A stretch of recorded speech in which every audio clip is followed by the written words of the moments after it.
Karena kita orang belajar ilmu, silaturahmi kita isi juga dengan ilmu, atau paling tidak dengan semangat untuk menuntut ilmu.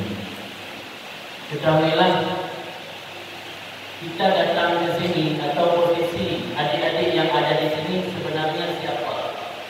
Ini kita harus mengenali diri sendiri. Kenapa kita perlu mengenali diri sendiri?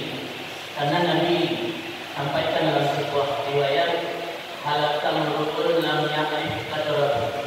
Binasa seseorang yang tidak mengetahui kadarnya, nilainya, ukurannya. Kita kalau tidak tahu posisi diri kita, kadang-kadang kita salah jalan. Kadang-kadang kita jauh daripada nilai-nilai kemuliaan yang Allah berikan pada diri kita. Ketahuilah bahwa pada santri ini adalah wasiat Rasulullah. Ada sebuah hadis daripada seorang tabi'in yang bernama Abi Harun Al-Abdi. Abi Harun Al-Abdi, beliau berkata, "Kunna idza ataina Abu Sa'id Al-Khudri." Adalah kami ketika kami mendatangi Abu Sa'id Al-Khudri, salah seorang sahabat Rasulullah.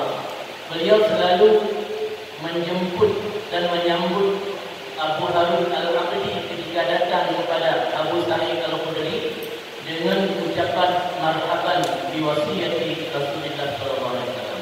Selamat datang wahai wasiat Rasulullah sallallahu alaihi wasallam. Lanjut Abu Sa'id menceritakan, kami dahulu ketika bersama Rasulullah mengingatkan, innan nasa lakum taba.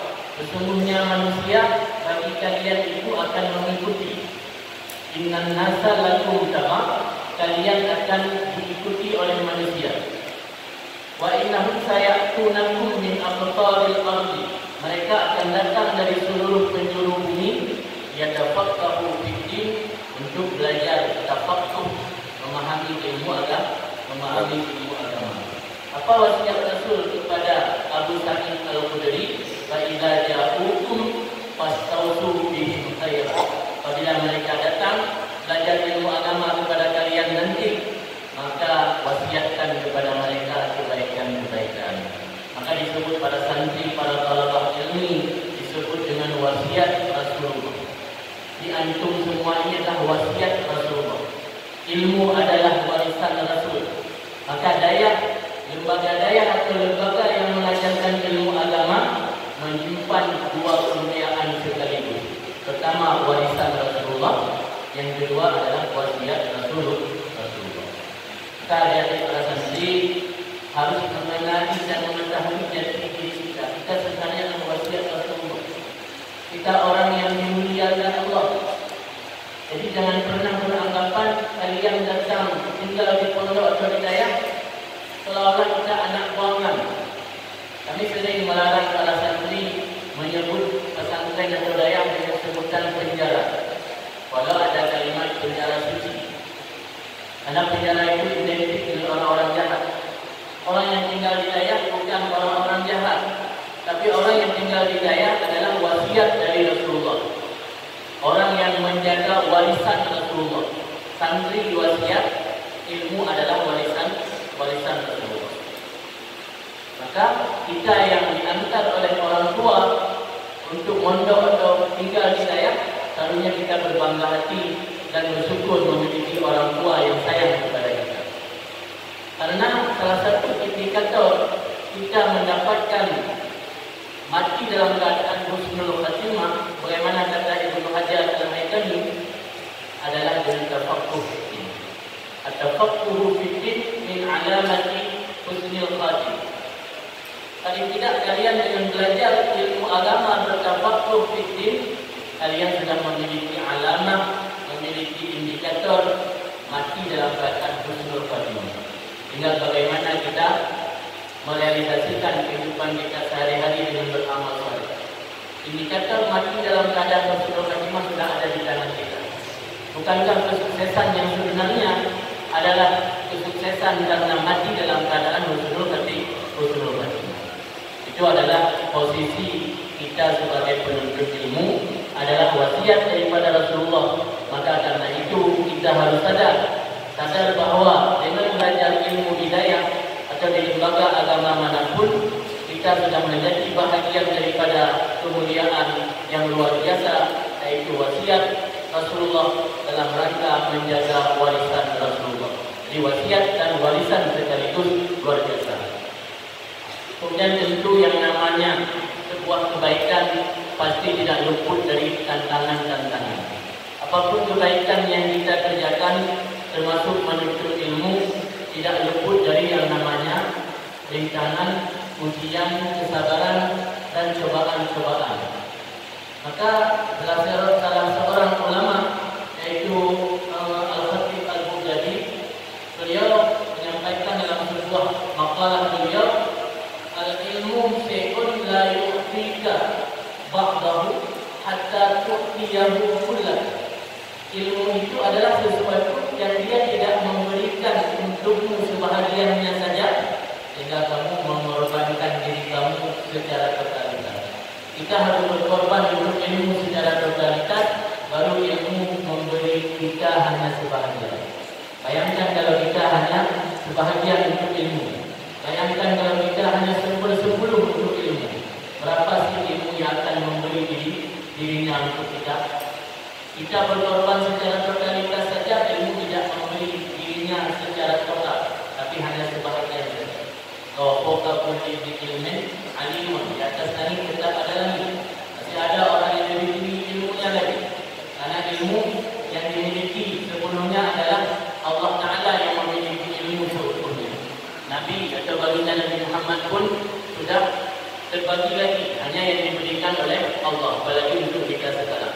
Maka bentuk pengorbanan dalam menuntut ilmu agar kita mendapatkan ilmu sebahagian, walau tidak mungkin kita mendapat semuanya. Dalam usaha untuk istiqamah kita tinggal hidayah, ada beberapa poin yang ingin kami sampaikan untuk kita amalkan. Pertama, kita harus berusaha, berikhtiar dan berdoa. Karena ketahuilah, ilmu yang kita dapat tidak lepas daripada taufik Allah, bantuan Allah. Kadang-kadang untuk mendapat taufik Allah itu kita harus memancing dengan niat salihah, harus niat dengan yang baik. Kata Imam Junaid Al-Baghdadi, seseorang yang membuka satu niat yang baik, Allah buka 70 pintu taufik untuknya. Maka adik-adik semua, ketika datang hidayah, perbaiki niat kalian. Niat belajar ilmu untuk supaya kita menghilangkan kebodohan, untuk mencari ridha Allah, bukan mencari ilmu untuk berbangga-bangga ataupun untuk caranya kita menyombongkan diri dengan orang lain. Perbaiki niat kalian, Allah akan membuka 70 pintu taufik agar kalian mampu berikhtiar untuk istiqamah hidayah. Karena usaha tanpa doa yang tak sombong ataupun usaha doa saja tanpa usaha juga adalah bohong. Kemudian yang kedua, ciptakan kesadaran yang tinggi agar kita istiqamah hidayah. Maksudnya kesadaran yang tinggi kadang-kadang kita datang ke pesantren karena paksaan orang tua. Tapi kita jangan larut dengan memikirkan kita hidayah adalah paksaan orang tua. Tapi ciptakan kesadaran yang tinggi, karena tidak semua paksaan itu berakhir dengan keburukan. Kadang-kadang paksaan juga akan berakhir dengan kebaikan. Ciptakan kesadaran yang tinggi dari kalian, meskipun kalian datang ke sini pertama dengan cara dipaksa, tapi ciptakan kesadaran agar kalian betah dan istiqamah belajar hidayah. Kemudian yang ketiga, cara untuk istiqamah hidayah adalah belajar dengan giat. Belajar dengan giat, jangan buang-buang kesempatan. Selagi orang tua masih sehat, orang tua masih punya rezeki, masih diberi kesehatan oleh Allah, mampu mencari rezeki, kita manfaatkan kesempatan tersebut. Karena ada dua nikmat, sebagaimana Nabi katakan, sering manusia mengabaikannya, yaitu nikmat sehat dan nikmat kesempatan.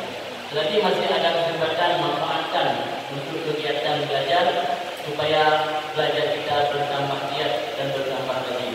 Kemudian taat peraturan, itu juga kunci agar kita istiqamah hidayah. Aturan bukan untuk dilanggar, aturan tapi untuk dipatuhi.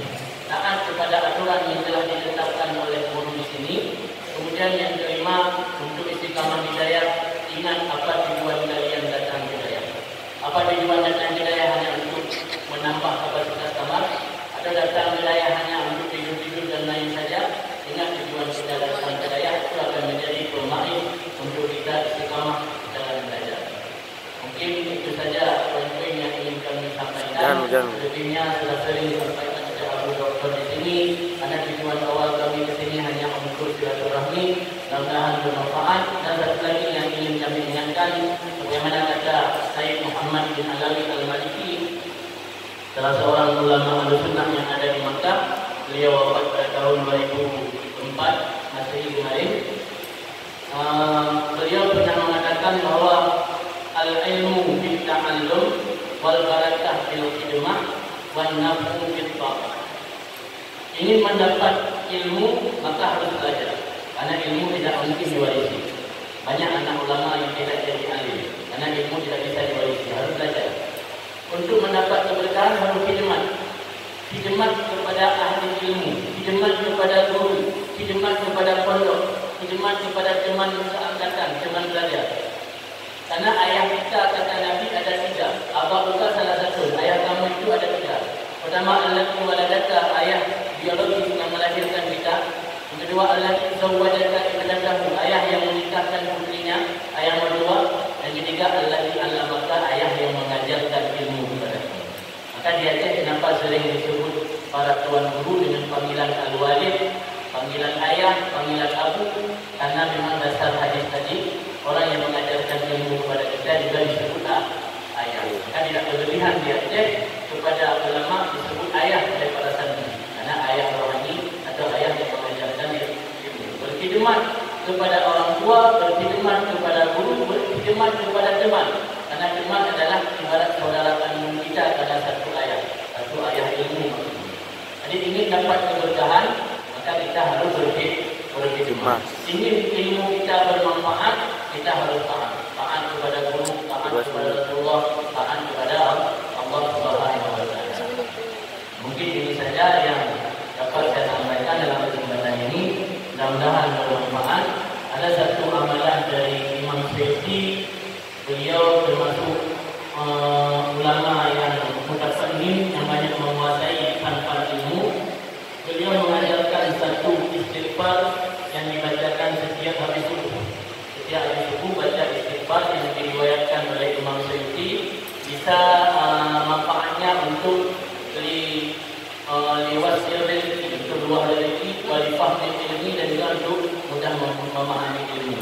Bunyinya itu Astaghfirullahaladzim alladzi la ilaha illahu al-hayyul qayyum badi'as samawati wal ardi wa ma bainahuma min jami'i jurmi wa israfi ala nafsi wa atubu ilaihi. Kita baca 3 kali sudah satu saja.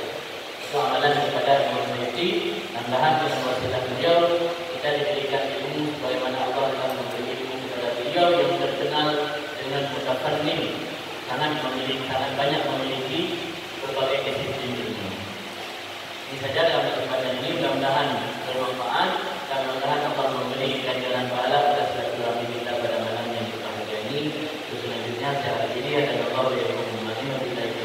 Assalamualaikum warahmatullahi wabarakatuh.